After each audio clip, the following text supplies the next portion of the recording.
वह कांपते हाथों से ढाबे के पीछे रखे कूड़ेदान का ढक्कन उठाने ही वाली थी कि अचानक किसी ने कहा, अरे रुक जाओ, वहां मत देखो। उसकी सांस जैसे अटक गई।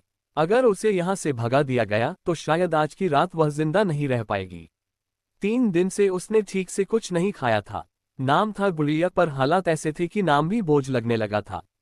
शहर बड़ा था, मगर उसके लिए हर गली सनकरी। माँ 2 साल पहले चली गई थी, बाप शराब में, और गुड़िया अकेली।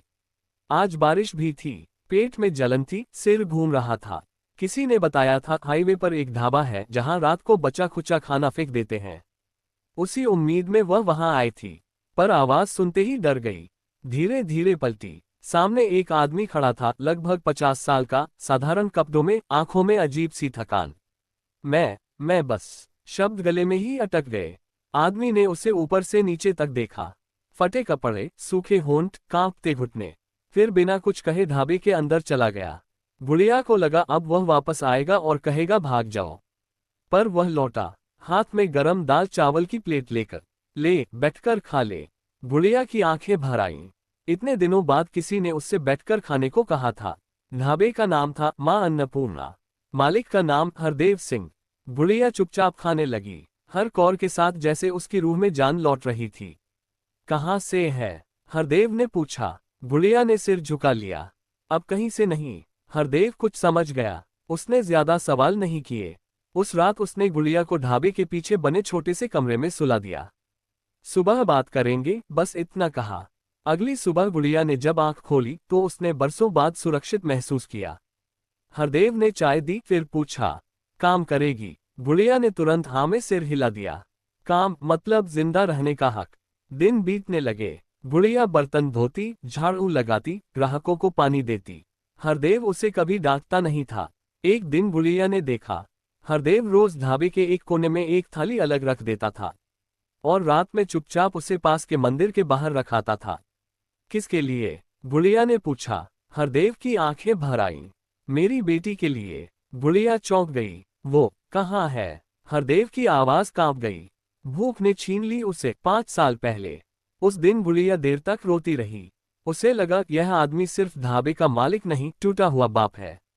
एक रात ढाबे पर कुछ लोग आए। तेज गाड़ी, महंगे कपड़े। उन्होंने गुड़िया को ऊपर से नीचे तक देखा। लड़की ठीक ठाक है, उनमें से एक बोला। शहर ले चलेंगे, काम दिला देंगे। गुड़िया डर गई। हरदेव बीच में आ गया। मेरे ढाबे से निकलो। आदमी हंसा। तेरी क्या लगती है? हरदेव ने बिना सोचे कहा, मेरी बेटी है। गुड़िया सन रह गई। उस रात हरदेव ने पहली बार गुड़िया के सिर पर हाथ फेरा। डर मत, जब तक मैं हूं। कुछ महीनों बाद गुड़िया स्कूल जाने लगी। ढाबे की कमाई कम थी, मगर हरदेव ने अपने लिए एक वक्त का खाना छोड़ दिया। एक दिन गुड़िया ने कहा, बाबा आप मत छोड़ा करो। हरदेव मुस्कुराया। बाप बच्चों के लिए ही तो भूखा रहता है।